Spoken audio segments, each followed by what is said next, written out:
Well, I get the pleasure and the honor to introduce this man coming up next, and I do say man because just from the early days at the drag strip, Farmington, he was word go. A1 showman, A1 person, you name it. And he always come with one thing in mind, and that's to have a good time and race and win. But another thing he had was family involvement. And from his early days with the Chevrolet Nova, Carolina Hooker, to his bracket days, top sportsman days, the list goes on and on. And of course, a three-time Quick 8 Racers Association championship with the Corvette, and I think he actually made it to the finals in the IHRA competition in Pro Modified. But his record speaks for itself. But there's one great thing about it he's never forgotten is the people, his family, and his love for drag racing.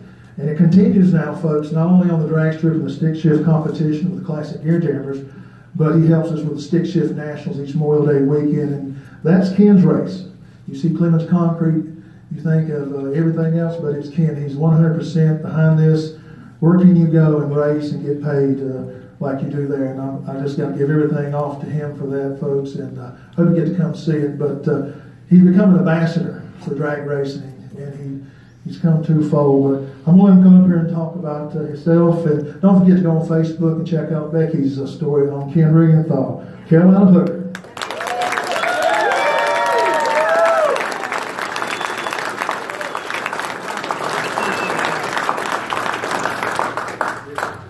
Sure can't top that, but anyway, thank you very much. This is such an honor to be included in such an elite group of accomplished fellow drag racers, and I thank the Racing Hall of Fame for including me in this group. And I'm going to tell a couple of stories here. This is how I got started. One day, 42 years ago, I heard an ad on the radio, East Bend drag racing. Well, that sounded good. I thought I'd check it out. So I did. Looked around for a while and wondered if I could race. I asked the lady at the gate, Mrs. Ward. She said, sure. So I entered the race.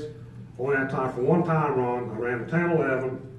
I had no idea what was going on. I asked Mrs. Morton what I should do. She said, dial in at a 10:10. And I did. And I went out and won the first round. So second round, here I go. I ran another. The second round, I redlined. I didn't know what was going on. So I backed up thinking something went wrong and have another chance. They said, nah, you lost, get on out of here, come back next week. So I guess I got hooked that day because I've been doing it ever since. I bracket raced for a while, and then Quick Rob, and Top Sportsman, which evolved into Quick 8s, and then Pro Modified. Then about 10 years ago, I moved up to the Classic Gear Jammers, where I will stay until I can't do it anymore. It's a lot of fun and a great group of people. Several people have helped me get started. Ari Maybury, he fixed my first pro shifter crossing transmission, first rear end gear, gave me lots of advice. Freddie Swain helped me set up my first fuel injectors, got them worked out for me. Eddie Frederick of the vet shop cut up and modified those old Thunder Corvette bodies. Bobby Smith is the reason I went to Corvette. Loved to watch that wild man run, but nothing like it. We became very close the last 8 years. Unfortunately, we lost him last year. He will be dearly missed. John Nobile set up a 3-speed combination for me that was out of this world. Fulton Competition always supplied me with good engines. And TN Race Cars for building me what I consider to be the best car they ever built. I won lots of races with it. Sold it to Keith Lloyd, and he did just as well with it as I did. And the car is right there on the poster.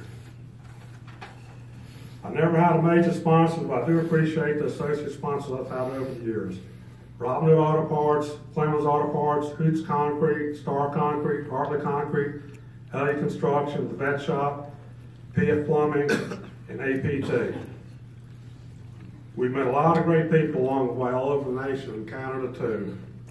Some big names in the sport and lots of everyday people who are just as important. We've had a lot of crew members over the years, all volunteer. I appreciate each and every one of them. 88's sitting right there. Steve Ball, Albert Imes, who's unfortunately no longer with us. Luther Johnson, unfortunately no longer with us. Our son Kenny, he's right over here. He hung in there the longest to land of the Pro Mod days. And of course, a special thanks to my wife, Lisa, right here, for sticking with me all soon on about it, there's one more story I've got to tell. This is the best of all. In 1992, we were running a quick aid at Dunbenson. The management asked me to give a very sick 8-year-old boy a ride in my car. Of course, I said. I was very honored to do so. He enjoyed the ride, he was happy, and very sad too. He wasn't expected to live much longer. A few years ago, I was at Dunbenson, and here he comes, bopping around the next trailer, 30 years old. He asked me if I remember who he was, and I said, yeah, I sure do. And I'm getting choked up telling him that was better than winning the race. I asked him what happened. He said it was a miracle. He had a full recovery. Thank God he did. Thanks to all the participants and sponsors of our annual stick-shift race. It has been a huge success and is coming around again May 26th at Farmington. Thanks to son William for helping run that race and Buddy Galen for being a race director. And unfortunately, we lost him too last year. He'll be so greatly missed. And our first Gear Jammer race is a month from today, March 17th at Mooresville. If you want to see some great racing and some of the coolest cars around, I suggest you attend. And thanks to everyone. I appreciate it.